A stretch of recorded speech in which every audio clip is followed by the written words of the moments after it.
I've had to hold my series on climate change because apparently there's no need to explain the science anymore. Emails from the Climate Research Unit in the UK have been hacked, and it turns out the whole thing is a hoax. I'm pleased to see that Phil Jones, director of the Climate Research Unit, has stepped down while all this is investigated. But for the McExperts, an investigation simply isn't necessary. Even before any of them had had a chance to read the emails, they immediately had an opinion. The hacker seems to have uncovered evidence of substantial fraud in reporting the evidence on global warming. If your gut said, wait a minute, this global warming thing, it sounds like a scam, well, I think you're seeing it now. And the hackers got all the secret documents. How the big fake environmentalists admit it's all a lie, the earth is cooling, carbon dioxide's good for you, and these people knew it the whole time. Wow! Oh, the humanity! I'm not going to have time in this video to look at the bitchiness, the derogatory remarks, and the attempts to keep what the emailers regard as bad science out of the scientific literature.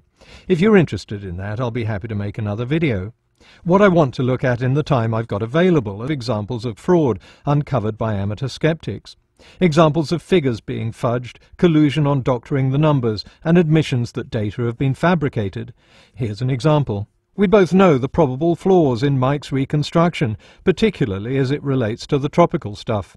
There you go. Cook and Briffer are secretly admitting that they know there are flaws in the temperature reconstruction done by Mike Mann. The email goes on, "The only way to deal with this whole issue is to show in a detailed study that his estimates are clearly deficient." Wait a minute, that can't be right.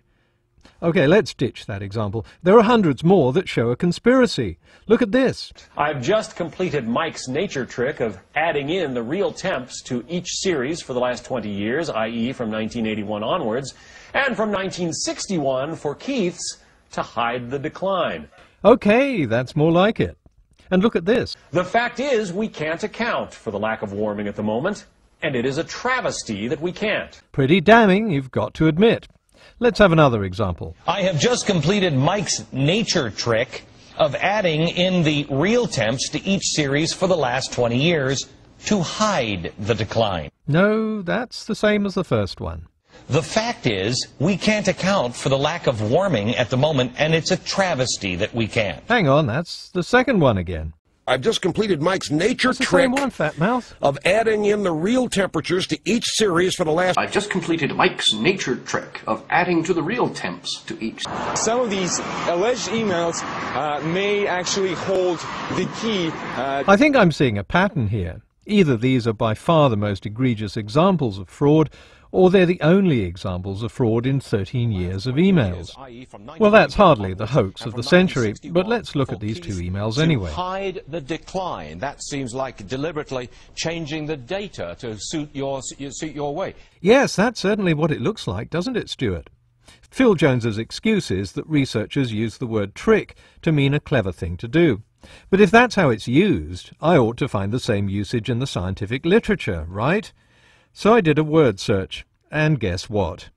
The word trick is commonly used in fields as far apart as chemistry, computer science and biology, and it seems to mean exactly what Jones says it means.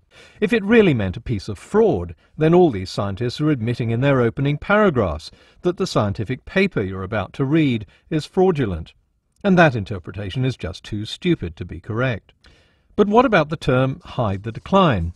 And from 1961 for Keith's to hide the decline. They're talking about the decline in the temperature, global temperature. If I had little understanding of climate science and little time to do any research, that's probably what I'd think too. But in fact, Jones was talking about something completely different, the apparent decline in temperatures shown by tree ring data since the 1950s. This has nothing to do with actual temperatures, it's about the responsiveness of tree rings to changes in climate. The argument is whether tree rings should be used when reconstructing pre-industrial climates. The word I honed in on wasn't trick or decline, but the word hide. Just what Jones meant, and whether there was a deliberate fudging of data, needs to be investigated. But whatever the outcome, this has nothing to do with whether the Earth has been warming since the mid-1970s, or whether carbon dioxide is a greenhouse gas. So on to the other example of criminal fraud. We can't account for the lack of warming at the moment, and it is a travesty that we can. Well, that's self-explanatory. Is it? Kevin Tremberth is talking about cooling that was occurring in 2008-2009. The explanation most climatologists give is the obvious one. The Earth has been cooling for the last couple of years because we've been at the nadir of the 11-year solar cycle, and last year was a particularly strong La Niña year. I'll talk about the El Niño-La Niña cycle in a future video, but basically it's a cycle in which the South Pacific Ocean either absorbs or releases heat. Tremberth argues that the warming effect of carbon dioxide should be able to overcome these temporary cooling influences. If the McExperts had read the emails that preceded and followed Tremberth's, they would have seen that two other climatologists disagreed with him. So the first thing to note is that Tremberth seems to be expressing his own opinion, not necessarily that of the scientific community. But even if we accept that the scientists he's in correspondence with don't agree, the quote still shows that Tremberth is confessing in private that he can't explain the lack of warming, and publicly saying the complete opposite. Isn't he? I mean, isn't that what this conspiracy is all about? Covering up these secret doubts? Actually, if the blabbering McExperts had bothered to read his email more carefully, they would have seen that Tremberth was referring to a paper he'd written. He even gave us the URL.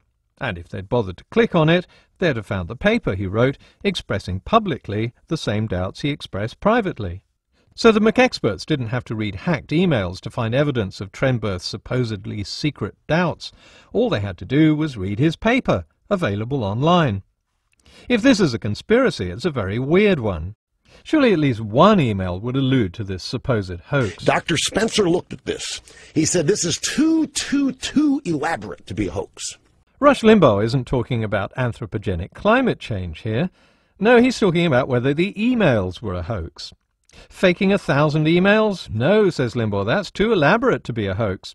But faking millions of points of data in thousands of scientific papers in dozens of different scientific fields and cross-matching them so that they all tell a story that's 180 degrees opposed to reality and making sure that no one blabs about it, yep, Rush thinks that's what's happened. Bring